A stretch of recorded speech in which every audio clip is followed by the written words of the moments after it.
இரவடிகள் ஏதாவது பார்க்கலான்னு தேடி போகும்போது ஆரம்பத்திலே அழகான நஞ்சு இல்லாத மோதிரவளையன் பாம்பு ஒன்று பார்க்க முடிஞ்சது. பார்க்குறதுக்கே அவ்வளோ அழகாக பளபளன்னு மின்னிட்டு இருந்தது. ஒரு பெரிய சுவத்துக்கு மேலே இருந்த செந்தேலும் அதன் பணியான உணவுச்சங்கிலியை பாதுகாக்கணும்னு சொல்லிட்டு தனக்கு பிடித்தமான ஈசலை வேட்டையாடி சாப்பிட்றதுக்கு ரெடியாக இருந்தது.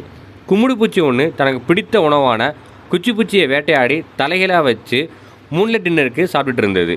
நஞ்சு இல்லாத ஓலைப்பாம்பு ஒன்று பொந்துக்குள்ளே தலையை விட்டு தனக்கு தேவையான உணவு எதை இருக்கான்னு தேடிட்டு இருந்தது. என் இனிய தனிமையேன்னு ஒத்த மரத்தில் ஒத்தையாக கூகை அந்த ஒன்று இருந்தது. பார்க்குறதுக்கே அவ்வளோ அழகாக வெள்ளை கலரில் ஹார்ட் ஷேப் முகத்தை வச்சுக்கிட்டு அம்சமாக இருந்தது. ஒரு பெரிய நீர்த்தேக்கத்தில் தவளையின் காதல் பாட்டுகள் காதை கிழிச்சிட்டு இருந்தது. அதில் சில தவளைகள் இன சேர்ந்தும் இருந்தது. பகலில் பயங்கர வேகமாக இயங்கக்கூடிய வேட்டைக்கார பறவையான வைரியும் ஒரு புளிய மரத்தில் அமைதியாக ஓய்வெடுத்துட்டு இருந்தது. அது பக்கத்து புளிய மரத்திலேயே நாத்த வண்டுகளும் கூட்டமாக கூடி ஏதோ பஞ்சாயத்து பேசிகிட்டு இருந்தாங்க. ஒரு ஜோடி வெந்தயவரையும் பட்டாம்பூச்சிகளும் அழகாக ஒரு குச்சியில் ஓய்வெடுத்துட்டு இருந்தது.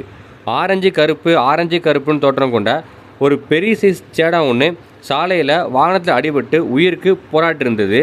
அது பக்கத்திலேயே ஒரு தவளையும் சாலையில் அடிபட்டு இறந்து கிடந்தது. இரவில் சாலையில் போகும்போது மெதுவாக போங்க, அது நமக்கும் நல்லது, மற்ற உயிரினங்களுக்கும் ரொம்ப நல்லது. எறும்புகளும் படு பயங்கரமாக சுறுசுறுப்போடு தான் கூட்டிற்கு உணவு தேடி கூட்டமாக அங்கிட்டும் இங்கிட்டும் அலைஞ்சிட்டு இருந்தது. ஒரு பெரிய நன்னீராமை ஒன்று சாலையை கடந்து போயிட்டு இருந்துச்சு. ஆங்கிலத்தில் இதுக்கு சாஃப்ட் ஷெல் டர்ட்டில்னு சொல்லுவாங்க. இதனால் நமக்கு எந்த ஒரு தீமையும் கிடையாது.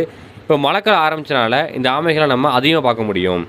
கரையான்களும் தங்கள் பங்குக்கு சிறுசு முதல் பெருசு வர எல்லாமே காஞ்ச பொருட்களை வெட்டிட்டு தான் கூட்டிற்கு சேமிப்பு வைக்கணும் அப்படின்றதுக்காக எல்லாத்தையும் எடுத்துக்கொண்டு கூட்டுக்குள்ளே போயிட்டு இருந்தது. இதில் உங்களுக்கு பிடிச்ச அல்லது நீங்கள் பார்த்த இரவடிகள் எதனா இருந்துச்சு அப்படின்னா அதை கமெண்ட்டாக சொல்லிட்டு போங்க.